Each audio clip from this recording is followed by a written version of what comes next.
Hello. I don't have any volume.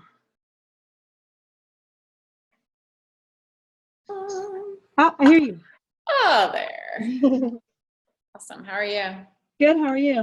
Good. Is that your studio? Yeah. Are you at Awesome. home? Or are you at your studio? I am at the conference room where my Oh. studio is because there's camp going on Oh. right now, and I kind of snuck away. Are y'all on spring break? Yeah, some of the schools are. They didn't all do it at the same time. Uh-huh. Ours is long over. Have ours, so the public schools are off, I think. How about you? You probably had it a lot earlier, right? Yeah. We had it in March, beginning of March. Yeah, because you guys are out so much earlier than we are. Go to like end of June. Oh yeah, we're out in May. Yep. How's business? Good. So far so good. I'm finishing my spring semester today. They have this week actually, they have their last one. And then I wow. usually take kind of like a break in May to get ready for summer camps. Yeah. But whenever a semester ends, I'm always like, oh my God, am I ever going to book any more classes? I never know. Oh, I know. How are your camp enrollments right now? Pretty good for summer camp. I don't know. I've got maybe 30% enrolled right now.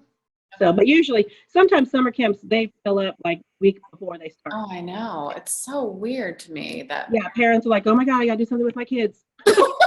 Right? Okay, I'm glad I'm not the only one. There have been times I've almost closed the camp because no one was in it, and then Sunday night it sells out. Oh, it's locked.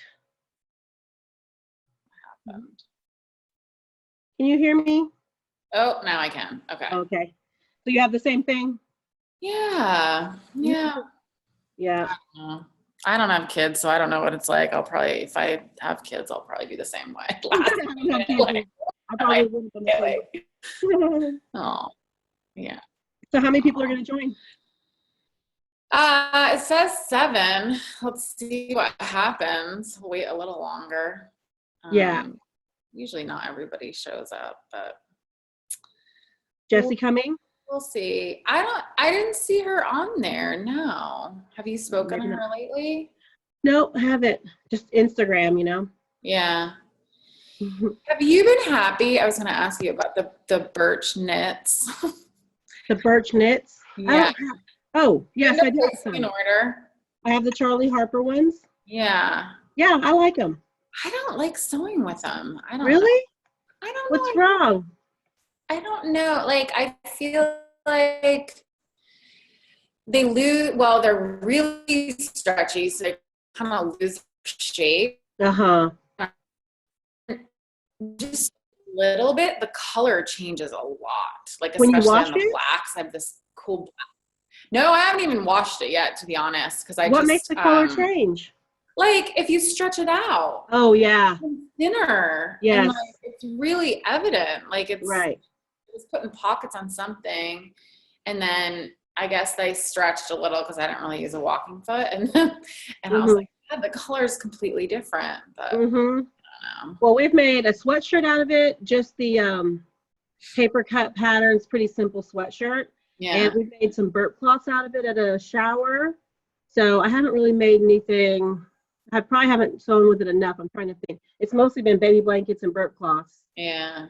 So far. I don't know. I was a little annoyed too because they made it seem like they, I guess everybody does that. It's like, oh yeah, we've got that. And then it's like they ship nothing. I know. They have a big problem with that. Yeah. Birch has a huge problem. Well, they were very misleading about it too. If it's going to be a month or 2 months, just tell me. I know. And they were like, oh yeah, we've got that. And I'm like, it's piddling in. And I'm yeah. They're the same way at market. They just don't have their act together that great. I don't know if they're just small or what. Yeah. I like you can buy less than a bolt. I like that. You can buy 12 yards sometimes if they have it. But then can you? I didn't know that. I always ask. That's the main thing I always ask when I call. Can I get a partial bolt? And usually they will. Okay. But again, it takes 2 months to come in sometimes. Yeah. But I like not having to buy a whole 15 yards every time. Yeah. Yeah, because it's not cheap too. I was like pricing all my fabric at $12 a yard in the studio, and then I was like, I'm gonna lose money if I sell these birch. Yeah, right. The I need wholesale. to buy new fabric. I'm running out. I need some more wovens. Do you have any that do really well in your shop?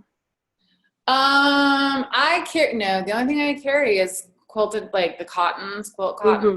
And then I started carrying the knits because we do a bunch of knit classes now. Uh-huh. So I don't carry a lot of like I like Allison Glass's knits. They shrink though. They shrink quite a bit. Oh, really? Yeah, but they're kind of thick. They're really stable, very easy to sew with. We did a ton of sweatshirts out of that and t-shirts. Okay. It's thick though. When you wash it, it gets thicker and it shrinks. But it's it's not a lightweight knit at all. It's a really easy to work with for new people, I'm sure. Yeah, that's what we want, right? Yeah, it's got a good color range. And then what's the one that's out of LA too? I almost placed an order with them at Market and didn't. Do you know? I don't know. I can't think of the name right now. Hi. This is Nyla. Hi. I don't think she can hear us. Maybe not. It's always like figuring out the audio in the beginning. Let me go see who else is supposed to be on this call, and maybe I'll send them a quick email. Or not. Actually, I'm not going to be able to figure out how to do that without, like, I don't know, doing something wrong. Can you hear us, Nyla? I can hear you. Can you hear me? Okay. Yes. Oh, yay, good. Hi. Yay. Hi. Pen. Excuse me. We can get, I feel like we should just get started and, like, kind of go, because I think people are just going to kind of show up and then when they feel like it. So yeah, thanks for, let me record it. Let me figure out how to do that. Oh, it is recording. Awesome. So yeah. Chit chat at the beginning. Okay. I'm so tech savvy. Yay. So thanks for showing up. I thought we could just talk about different online tools that we all use, because I know we probably use a bunch of them to make our lives easier. Why don't you guys just introduce yourselves and so then we can know each other. Okay. Hi, I'm Yolanda. I own Sew Houston, a sewing school here in Houston. Cool. I'm Nyla. And I own Seamsters Local in Marblehead, Massachusetts. It took me like 3 months to name it. And I haven't had students yet, so we're just starting. So as you can see, my complete psycho mess behind me, I was like, oh, your studio looks so nice. Mine? Yeah. You're only seeing a small part. It is pretty clean today, though. Okay. So yeah, that's it. So it's Seamsters?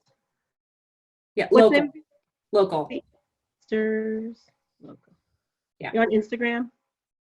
Actually, no, I got the Facebook, the Pinterest. I'm going to get the Instagram today. That's on my list. I usually make it 3/4 of the way down my list before. Yeah.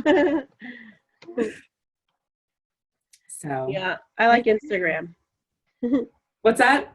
I like Instagram. I get a lot of business from it, and Facebook. Yeah. No, Instagram definitely. And that was one of the, I looked to see if it was free. I have to sign that up. I had to get email and all that kind of stuff. But yeah, Instagram is great. So, So speaking of online things, I guess that's the first. Facebook, Instagram, Pinterest. Do you use Pinterest a lot? Not that much. Okay. I do have a Pinterest, but I don't use it very often. Okay. I'm obsessed. Yeah. I lost you guys for about 3 minutes, so sorry. Okay. But, Pinterest, yeah, I'm obsessed too, but I can't figure out how to use it for my business. Me either. I don't get a lot of traffic. No, it's definitely not worth the putting the effort in to promote stuff, I feel like yet. Or maybe I just don't know how to do it. But I love it for gathering information. Mm-hmm. Yeah, there are some articles on how to make Pinterest work better for your business, and I think they're on the Shopify. I don't know if you use Shopify University or whatever. I don't use Shopify for my platform, but they have a lot of information there. And I think if you can I notice some businesses have huge Pinterest followings, and it's just sort of more like recognition of, and people pinning your whatever's going on in your studio, I guess, if you were to make something cool or have, I don't know, Instagram, I think, is a bigger thing. We were talking about Instagram when you faded out for a minute. Well, I think, yeah.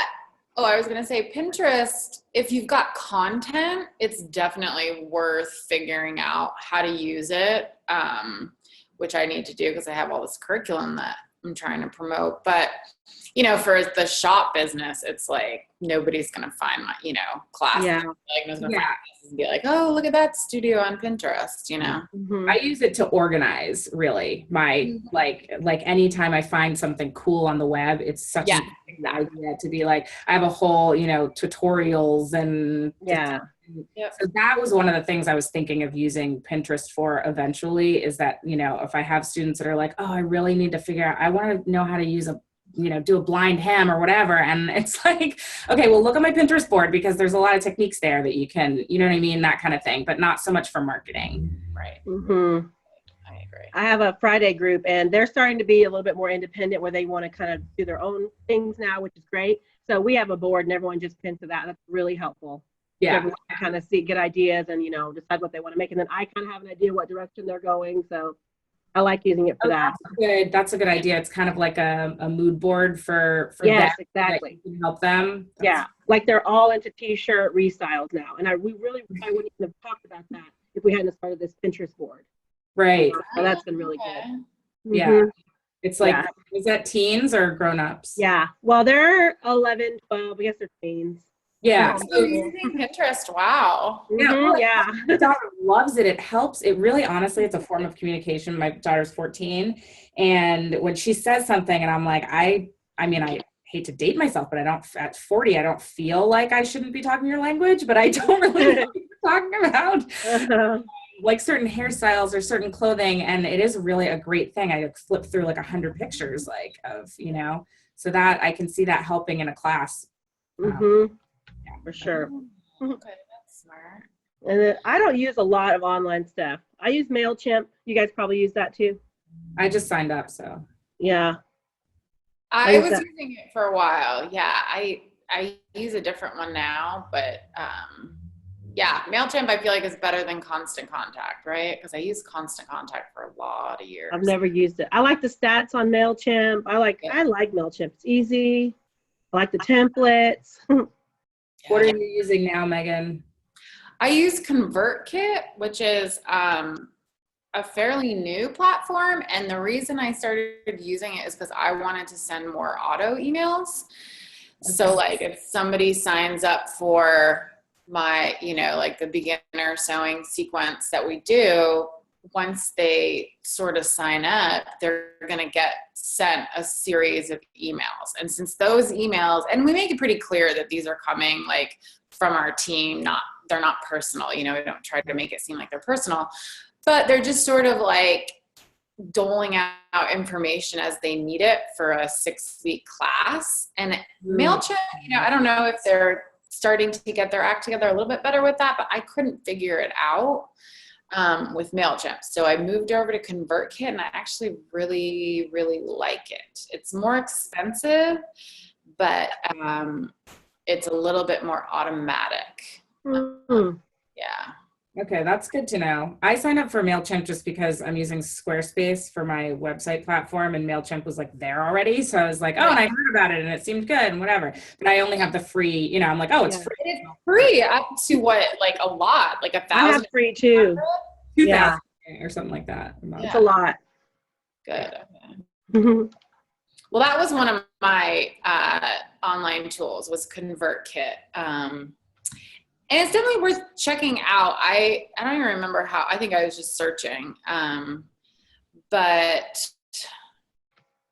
what's the other? I don't know. I feel like they are getting into real inboxes a little bit better than MailChimp too, because everyone's got their sort of preferences set up, you know, at least with Gmail, and you end up going into the promotions folders a lot. With MailChimp.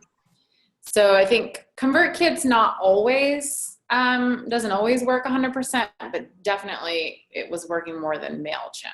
Because even my promotional, I would send an email and I'm on my own list and I'm winding up in the promotions. And I mean, people still look at it, I guess, but But even once they subscribe, wouldn't you then land in updates and not promotions?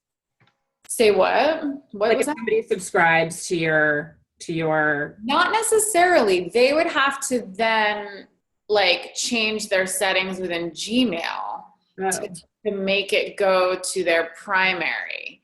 And I don't do that. Like, and even if I want to be on someone's mailing list, I still send it to my promotions because those are like sort of the second tier emails.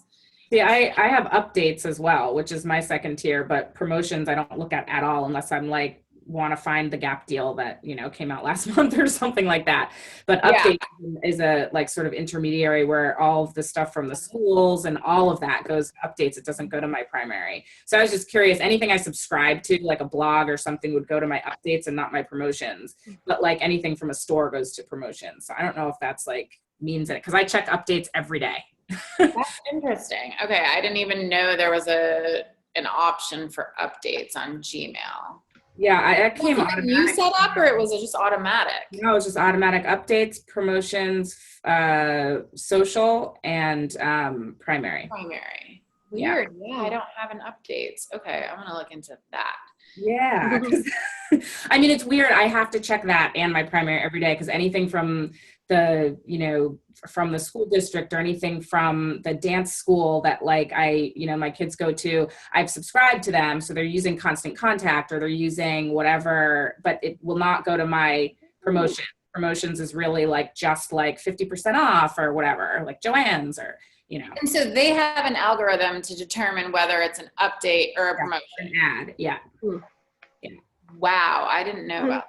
Okay. I think people check their updates because it's kind of hard for me. I actually physically have to move something into my primary email, which I do for some things, but mostly that's like, you know, like if something from you, if you send it to my personal, but the Hipstitch stuff went to my updates. Even on the business one, yeah. Well, you haven't sent anything there yet, but when other things have sent. When did this happen? I'm like, what?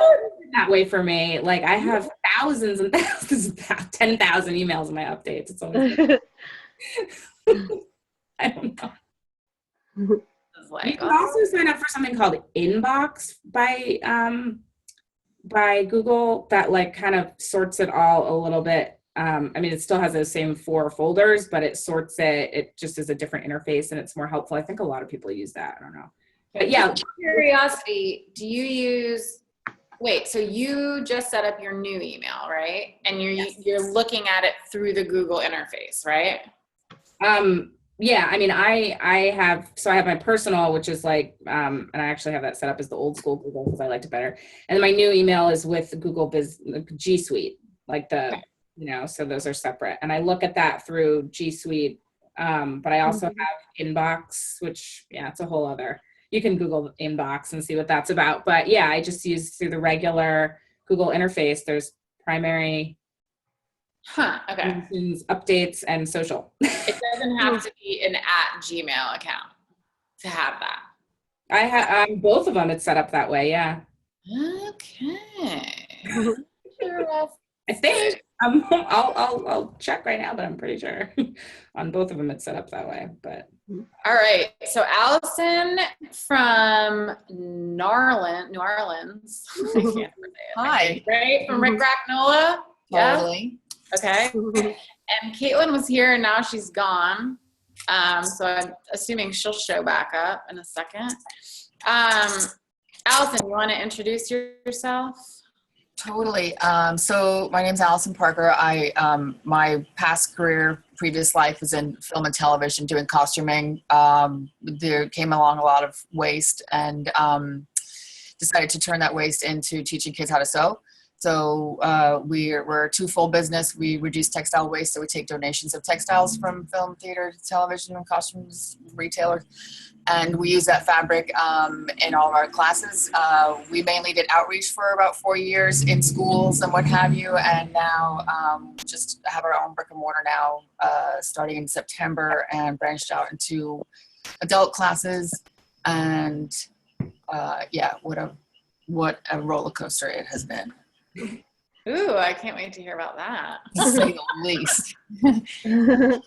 Awesome. And Caitlin from Frisco is here. I'm sorry I'm late, buddy. That's okay. You want to introduce yourself? Just tell us a little bit about you. Hello, I'm Caitlin in Frisco doing the thing. I don't know what y'all are talking about, but we're talking about, oh, sorry. Go. We're just Google or Gmail. I don't know. If you guys know about the Gmail, whatever. We don't have to talk about it anymore, but we were talking about email, like promotional email systems, and that how to get into primary versus getting into promotions. And I just learned that there's a whole other category out there. So yeah, that's what we're talking about. MailChimp, ConvertKit, and a little bit of Constant Contact. Many things. So many things. Yeah. Okay, wait. And so you were talking about Squarespace as well. Do you want to tell us a little bit about Squarespace, Nyla? Because I have, as one of my tools, WordPress. And I think those are the two big ones that people are using for websites. You want to talk a little bit about Squarespace, since you're probably like knee deep in it right now, since you just. Well, I'm really pretty tech savvy. I'm web savvy and all that stuff. I have put a lot of research into what platform I was going to use, because originally I was going to have a business that was more on the retail side. So I was looking at Shopify, and I like their stuff, but I really like the design of Squarespace. The problem with WordPress for me was that I felt like it had you either need to like know a bit about programming or have some sort of intermediary. I felt like it was a little bit confusing for me. At least it used to be a few years ago. And so I guess I have that sort of lapse in my mouth. Squarespace is a platform that's like really pretty user-friendly. They have these awesome templates that are beautiful. They integrate fully with G Suite, which is good. In fact, you can read about that on their website. But also one of the things I love about Squarespace is like, as I'm developing my website right now, they offer just a plain cover page. So that's the first thing people are going to see. It's like a cover page that doesn't have much on it, because I'm still trying to develop stuff in the background.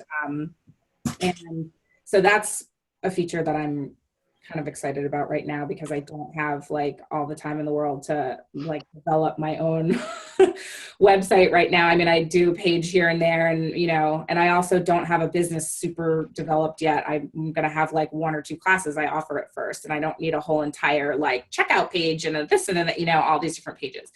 But I think it's pretty smooth. I mean, I think it's difficult if you're not, with any of these things. They say that they're like super user friendly and it's like really easy. You do spend a lot of time developing if you're doing like your own website. So I feel like people either need to hire somebody or do something really, really simple. I would say Squarespace is medium. It's not the easiest. It's not WordPress, I think, is harder to navigate as a layman. So, but they're beautiful. The templates they have. So. Okay. And does you feel like does it integrate into whatever system you're going to use for class registration? Sure. So they have their own, they have an entire template that's like a for registering class or something like that. And and they also have, I can't remember what it's called, because I do have a friend that I'm working with who is a web designer, and has worked with Squarespace, and so she's helping me, and which it's not like full on I hired a web designer situation. But she said that, they definitely have, if I need more than what they offer, I can add on any kind of, I think it's a module or something like that you can either purchase it or build it separately and add in whatever I need to add in. So in that sense, it's similar to WordPress, where you can, sort of build it from the ground up. But they also have already templates of, there's one that's like a yoga studio, and so they have like a template of registering classes for like a yoga studio, and they have another one for like a fitness center. So it's somewhat similar, and I can just copy that. And of course it worked with like PayPal and there's another secure one that, So yeah, I think I'm pretty confident that at the end of the day, I mean, that I can start, out of the box pretty easily. And then have the ability to customize it and add on later on when I need it. Okay. Do you use Square Up for the registration? Squarespace? Yeah, so it's not fully, so they have ones that are like integrated. Like I think, like G Suite, for instance, if you you can start with Squarespace and then G Suite is just like there and it's already in, Square Up, I think that's the other one that's like PayPal, right? But it's supposed to be more secure. Something like that. I've seen a lot of people use Square Up with their Squarespace websites. Yeah. They're enrolling. So I think, it must be better than PayPal. Square Up is what I've heard is it's more secure in certain ways. It's very sort of technical when I read an article about it versus PayPal, and it was a little bit too much for me at the time. So, too much information. So I was like, okay, when I get there. But I've heard that that's probably the top two is Square Up and PayPal. Are they also mobile friendly? Yeah. So that's what's also really nice about when you look on their template every time. So there's 50 or so templates of websites that they've already done, and you basically would take that and you replace pictures and words and whatever you want to replace. So you read the just sort of replace what they already have. But when they show you the template, they also show you the mobile version of it. And some of them are more customized for mobile and some of them are less customized for mobile. And they really take you through okay, well, if you own a hotel or if you're an artist or if you're so there's different kinds of websites that you might want a long scrolling page. You might want a lot of click-through pages, but it's really, you can go to squarespace.com and just sort of play around, look at their templates. But what I like is they show it to you on a desktop, they show it to you on mobile, and they show it to you on tablet. So you can That's very cool. go either way. Yeah. Yeah. Megan, you do your website, right? Mm-hmm. Do you do WordPress.com or WordPress.net? .org. That's .org. Because you want it to be .org because you want it to be your specific URL. I believe if it's WordPress.com, you end up being your name.wordpress.com, I believe. Well, I paid a little bit more, so I'm just mywebsite.com. Yeah. But the problem for me is that you have to convert. I made a website. But anyway, you have to convert to WordPress.org if you really want to customize it. So I have a template, and I found all these little plugins and stuff, but you can't use plugins saying template. And that's where my mind was blown. That conversion thing I read, it was 80 steps or something to convert it. It was, not my thing. Find someone who knows and pay them. Yeah. It's worth it. Yeah, that's what I did too. Talked to a few people about them developing a website, and they were talking $5,000, which is crazy. But maybe you can find someone that's low.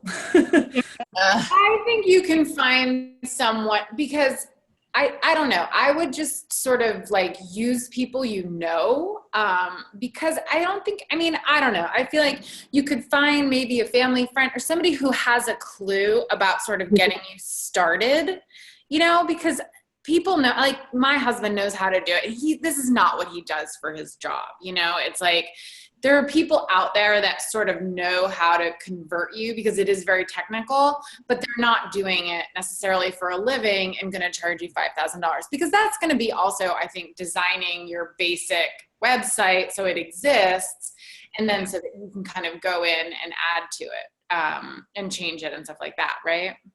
Yeah, it is. Yeah. It's hard to get them to back out. Everybody wants to do your marketing and stuff now too. And so it's hard to get them to cut it all out. But I do have a wordspace.com website, and it's leaps and bounds better than what I did have. So I'm doing friscosews.com.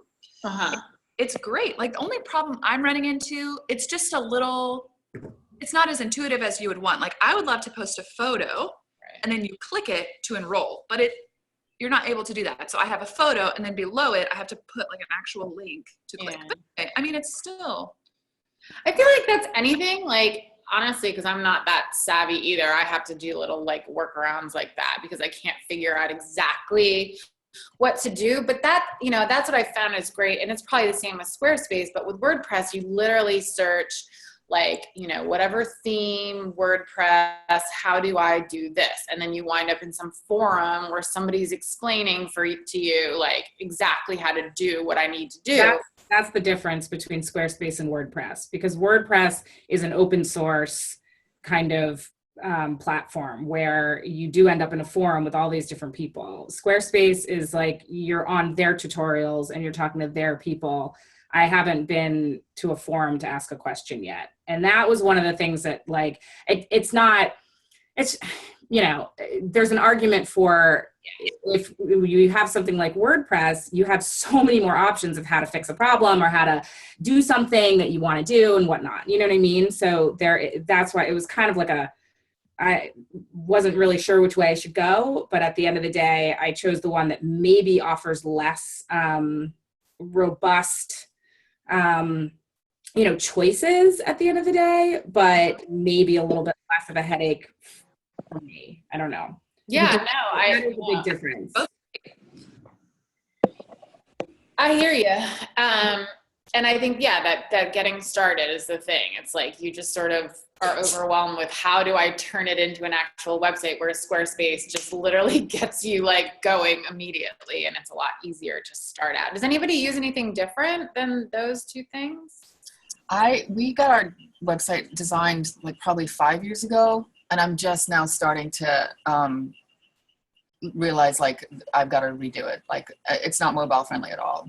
Yeah. So we're sort of starting from scratch right now, and I think I'm just gonna sort of leave it back up to the dude to do it. Just a friend of a friend in New Jersey who does them.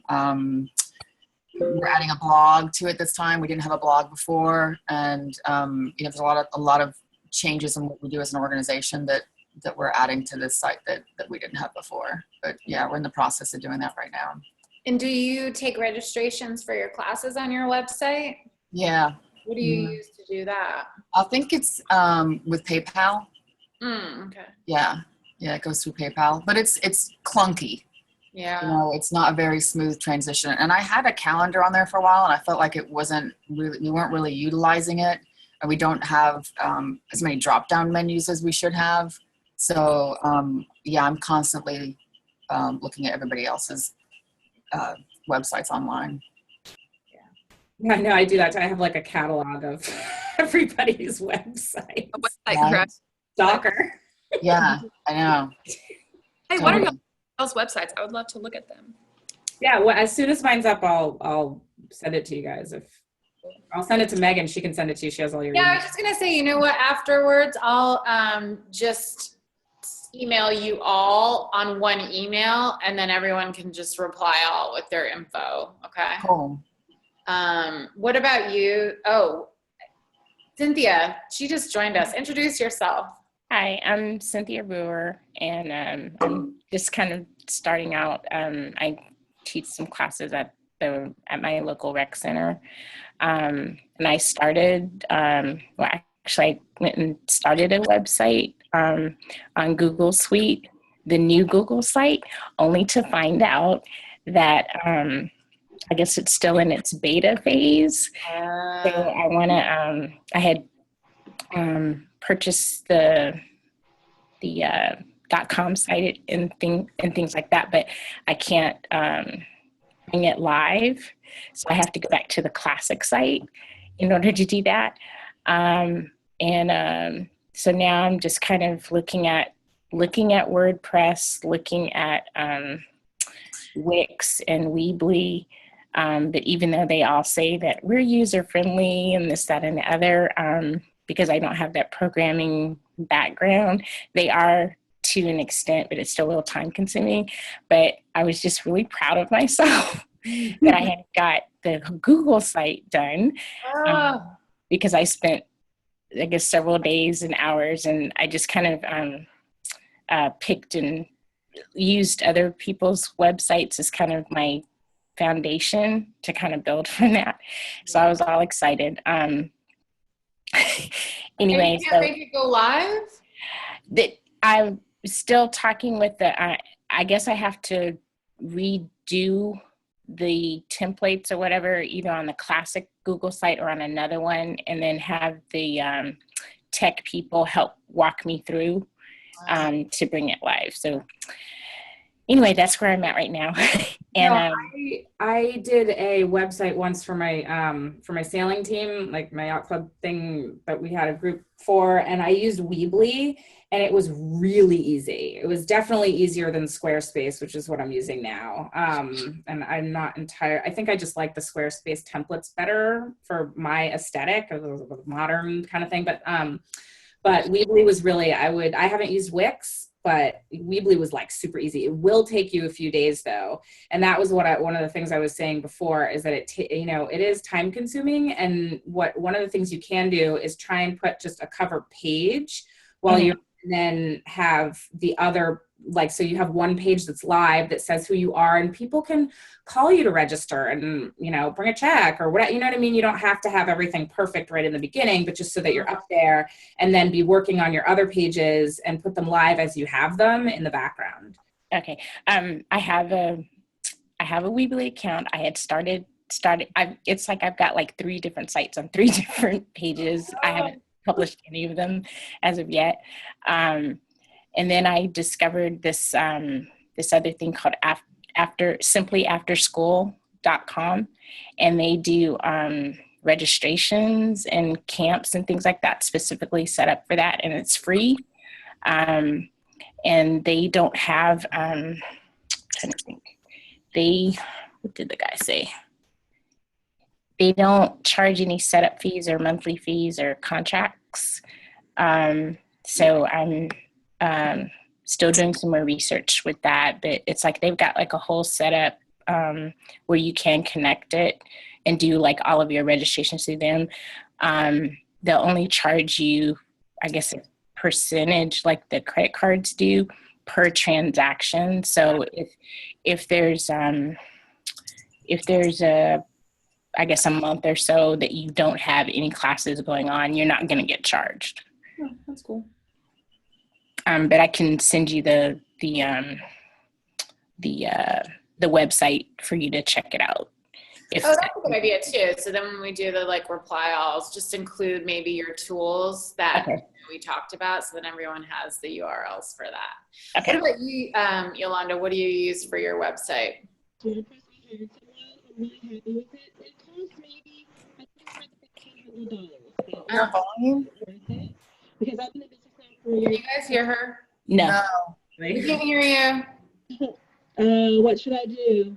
It was weird because we could hear you before. You can't hear me, huh? Oh wait, now it's just faint. Can you go closer to? Yeah. Really close. Can you hear me? Yeah. Okay. Okay. So yeah, I hired someone to make my website, and I'm really glad I did. It was, I think it was $1,500 to do Wait, everything. hold on. It's still muted. I don't know what's going on. It's like she's in a bottle. Yeah, it's like you're underwater or something. What can I do? Is it better if I get closer? I don't know if it's on my end or not. My volume's all the way up. I mean, I can hear her mostly. Yeah, we can hear you mostly. I wonder why. It's weird. Do? You know what? Maybe Tell her to move to the left. I think. Do you want to just log out for a second and log back in? Maybe. Okay. So I'll just click on that. I'll leave meeting and then I'll click on that link again. Yeah. Okay. All right. In the meantime, Where's Yolanda? You from So Houston? yes, she's from So Houston. One of my employees has a total sewing business crush on her. Oh, really? Yep. Oh, that's so funny. You'll have to let her know. Who's got a different tool? Completely unrelated. Anyone? Wait, anybody has a what? What did you Another say? tool. What's another online tool that you use? Oh, she's back. Is it working? Okay. Is it working?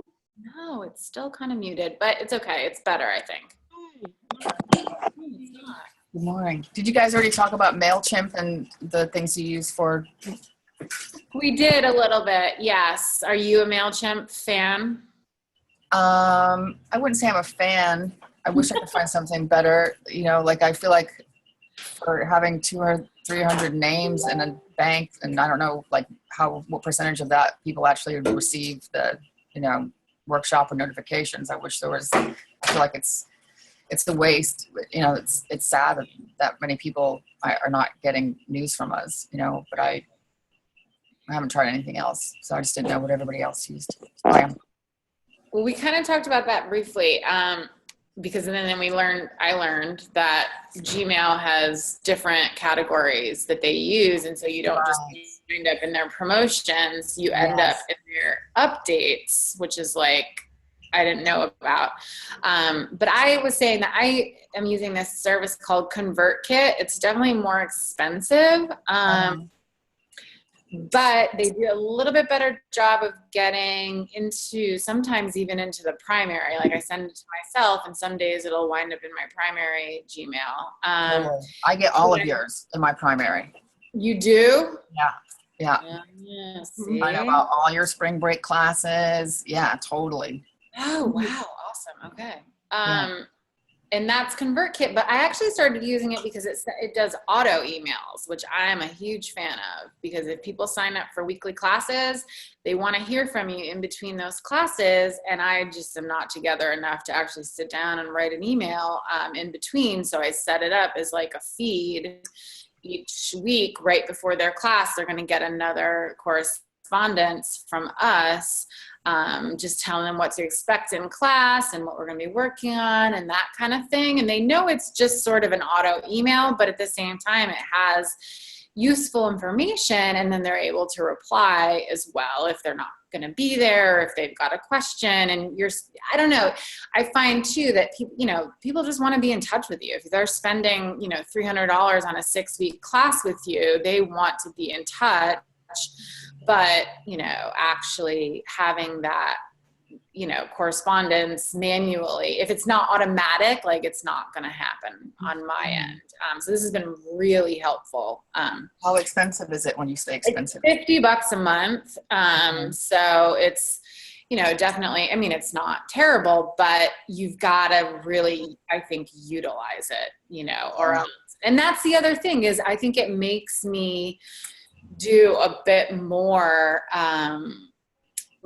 email marketing, because I know I want to get my money's worth without, going crazy, bombarding people. But it does, because there'll be months when I wouldn't send an email. And, it's like the other day, I don't know, email marketing for me is, I think I have right now about 2,000 people on my studio list. And I can send an email for a class that's half full. And the other day I sent it, it's a $300 class. It was starting the next day, and we got 4 people enrolled in 48 hours, I think it was. And that wasn't always the case, definitely. But since I started working with this ConvertKit, it definitely has changed. The other thing that I think is really great, and I use it in conjunction with WordPress, is those boxes on your website. So I don't remember what the WordPress app is, but you can put them wherever. So it can be a pop-up that pops up if somebody scrolls, like they're going to go away. It can be just a bar at the bottom. The amount of people subscribing to the studio website per week is, it's 20, but that's 20 that wasn't happening before I had those bars up, before it was just like click to get on the mailing list, and like, who's really doing that, but if it's sort of like, this little pop-up thing, it's weird too, because those are super annoying, but like they work. It's crazy. So, and that's an app that works with WordPress. So I'm sure they've got something, equivalent with Squarespace. So I don't know. I'm all for it. Yeah, totally. We just added that to our website too. Because I think I've seen when yours comes out, actually. So do you have like different groupings underneath your lists, like new students, old students, prospective students, volunteers, or with teachers, or? whatever? Oh, within the list on ConvertKit, yeah, you Yeah. can totally divide it up. And it can be like students that have taken the 6-week beginner boot camp, students that have never, or people on the mailing list who've never taken a class. If you can kind of keep track of all that information through something, you can do it. Like, obviously I know who's taken a class. I can't really figure out, I guess I could. And then that's the other tool that I use is MindBody. So MindBody works with, I can run reports in MindBody to have a list of who's taken what and put them specifically into a mailing list on ConvertKit. So that's what I use. So when they sign up for the newsletter on the website, does it automatically go to a certain category in your yes, I think ConvertKit? I think so. Yeah. Okay. It's however I set it up. And honestly, I'm constantly tweaking it because I forget what I do. And then I'm like, oh, how's that one working? So it can get, I don't know, it can get a little overwhelming because I am somewhat tech savvy, but not that much. Or I'll do something and then just completely forget what I do. So I'm just always going in and kind of reviewing what's happening. Yeah. But then the other thing that's cool is I don't know if you guys subscribe to other things.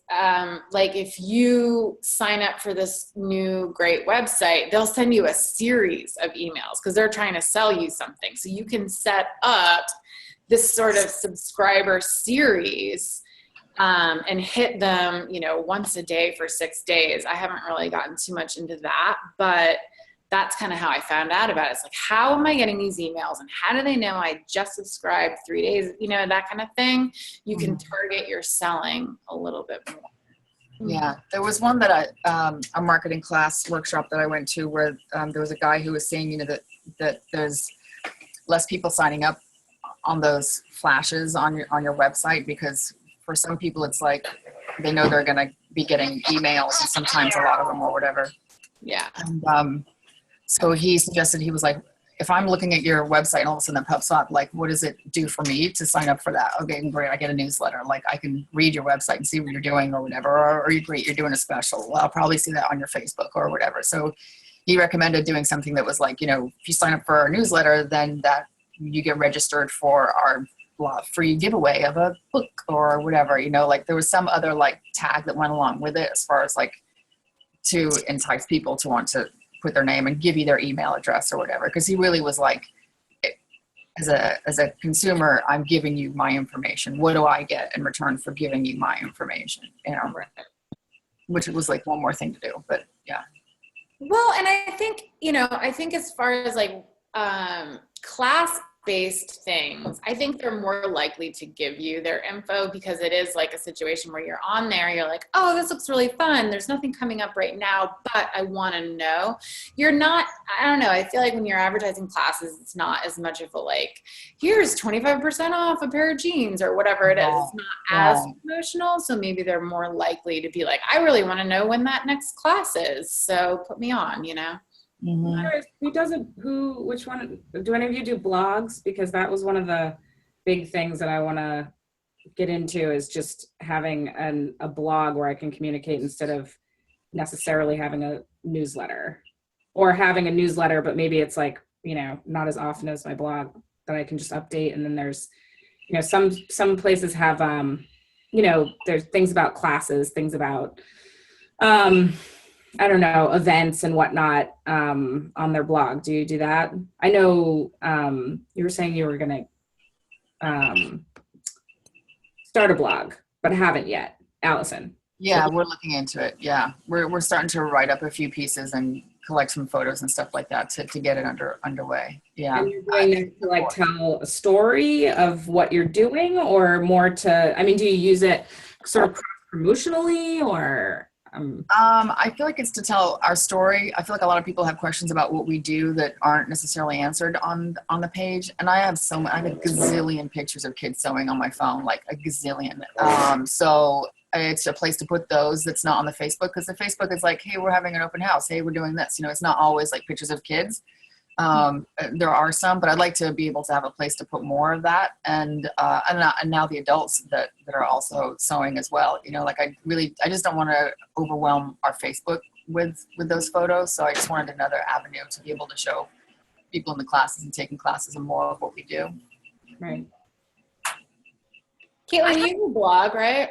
Yeah, I do. It's neglected. I don't do it as often as I should, but I kind of treat it as giving our business a heart, I guess, because so far I've just gotten on there and I've told people, you know, who we are, why we love it, why kids, it sort of building trust in our business kind of thing, you know, so people know what we're doing and why we're doing it and everything. And I don't know, I mean, it's gone all right. I've gotten reading it.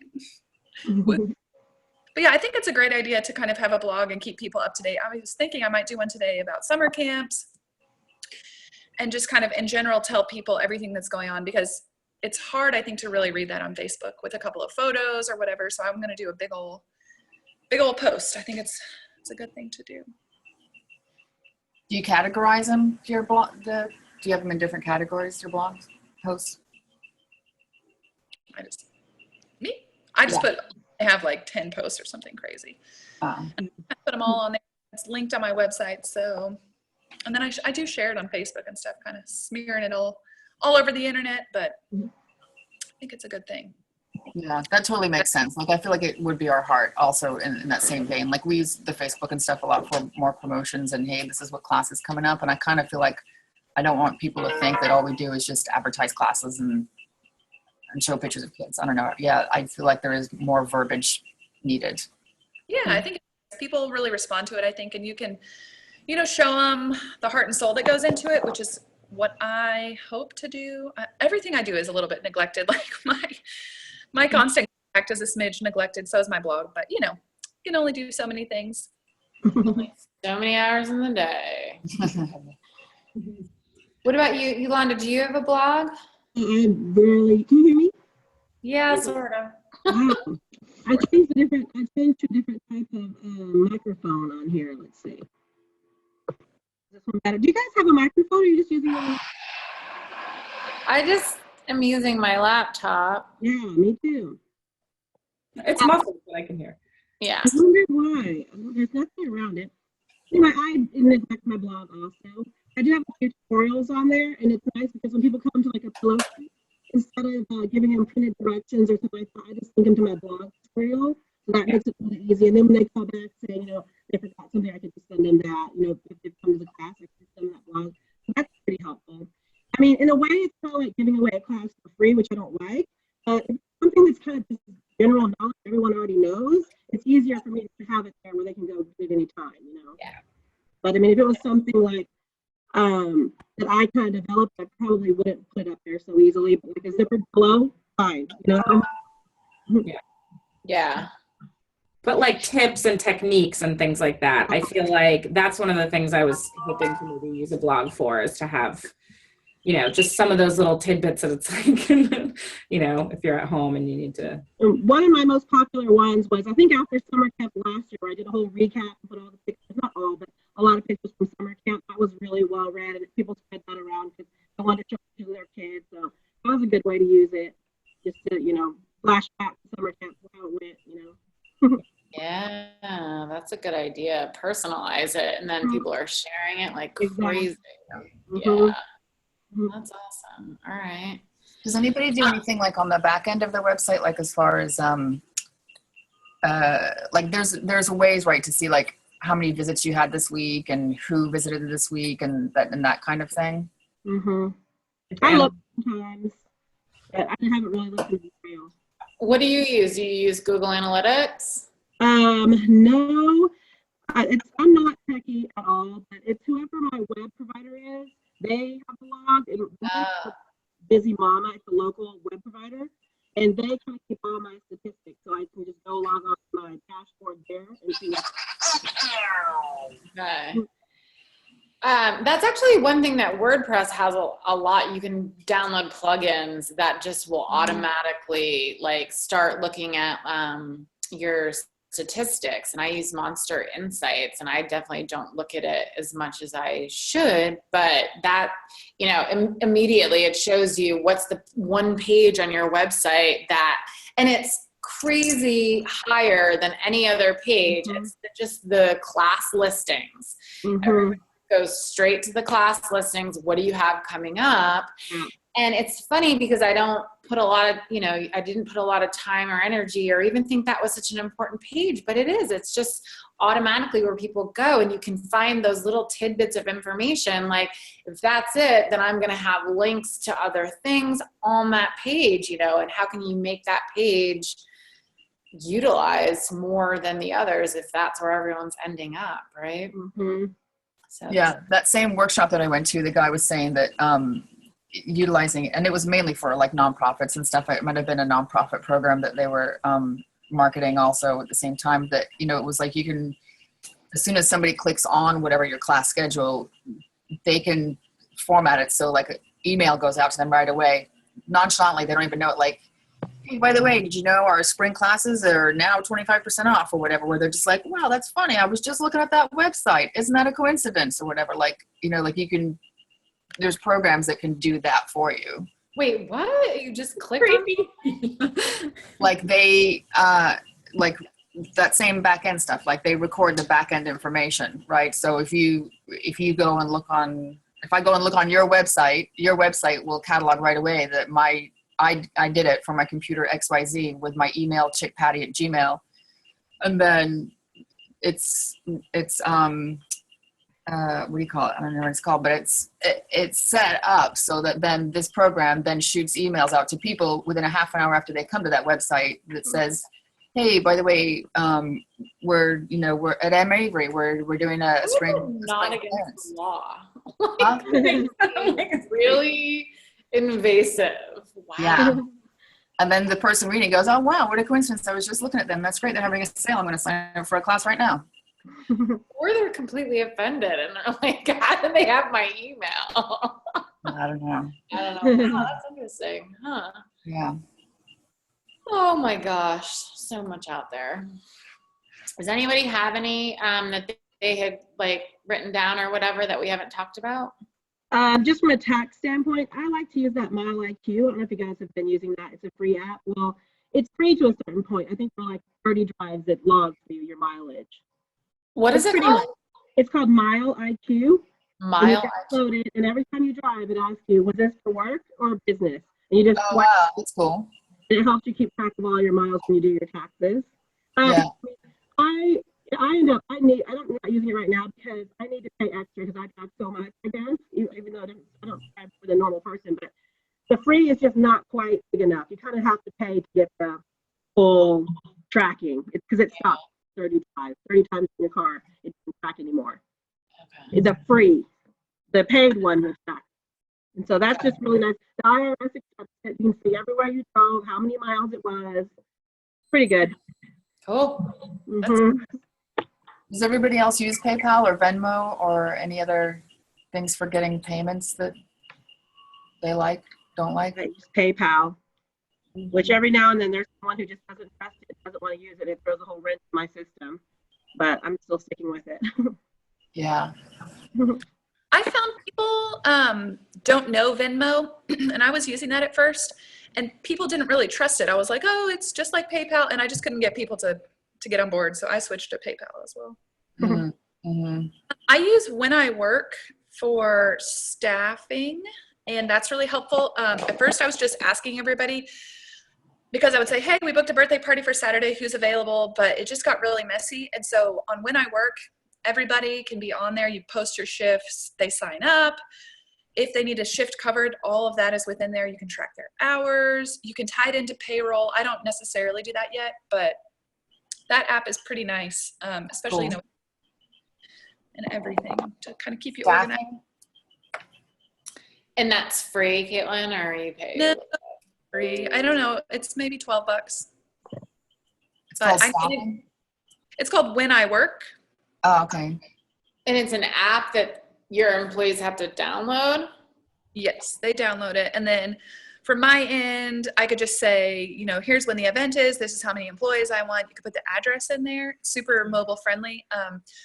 The back end of my website where I post all the classes, my employees can't get into very easily. And so anyway, I just found that it was nice to prompt everybody with what we had coming up. There are weeks on end that I don't see these people, so it's good. All right. Anybody else got any others? That's the one I was thinking of before was Stripe. I was just looking it up on my phone. Is the PayPal big competitor that I heard was safer? I don't know. Right. I haven't looked into it too much. I read an article a while ago, but I hadn't. So I just Googled it. So they're saying it's more secure than PayPal? There was a thing. There was like a controversy thing about like, oh, is Stripe better than PayPal? And it got really technical. Like these things pop up on my Google Now feed. So I'm like, and so I read a few things about that a while. It was like 6 months ago. So I don't know, but there are a few. I mean, I think Stripe was the only other big one other than PayPal. But you know, I mean, we live in such a small town. I think most people pay with checks. Don't Like, you? they're online and they bring a check. I'd much rather have a check. Yeah. Like, you know, that's. All right. I want to ask one question off topic. So we kind of talked a little bit about summer camps. I'm looking for a good romper pattern for tweens. Does anyone know of a good pattern for a romper? For a romper. I'll put it on the email, the shared email, just in case. Okay. Maybe we should share good summer camp patterns. Do you guys use patterns in summer camp? No. I'm not there yet, but I will say my daughter wants a romper she's 14. She wants a romper for her what's it called? Spring dance that they're in the 8th grade. And so we have a tween romper Pinterest board going. Wow. It's a tween romper pattern Pinterest board. I think there's hammer pants in there too.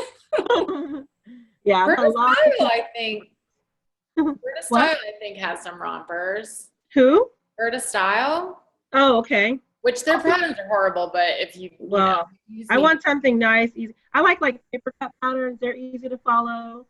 Little pin cushion. She's got that one top that's easy to follow. So I'm just in the market for one. I've been researching. Okay. I think I found one that I like, but I can't remember the name of it. But I thought I'd ask you guys if you've ever taught a romper before. I have not. No. I don't know one, no. Okay. All right. Well, this is good. Like I said, I'll go back up right now and just start an email string, and everyone can add info. Is that the easiest way to do it, or is that a lot of replying all? How should I do it? Google Docs? Google Docs. Yes.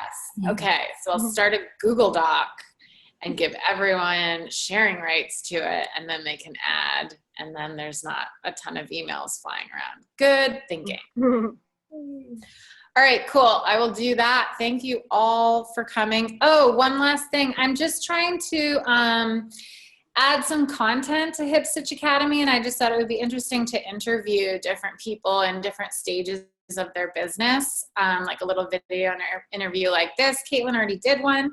Saw that. That was nice. Yay! So I want to add to it. So if anybody's willing to do just a little, it's very informal, just to kind of see that you're all out there. I think it's just a great way to, get to know each other a little bit more. Let me know, and I'll follow up email about that as well. Alrighty. Thank you all for coming. Have a great rest of your Tuesday. Yeah. Do you want to set up a time to do a video, Megan? Yes. Okay. I'll stay on. All right, cool. Perfect. Hi, Megan. Bye, all. Bye, everyone. Bye.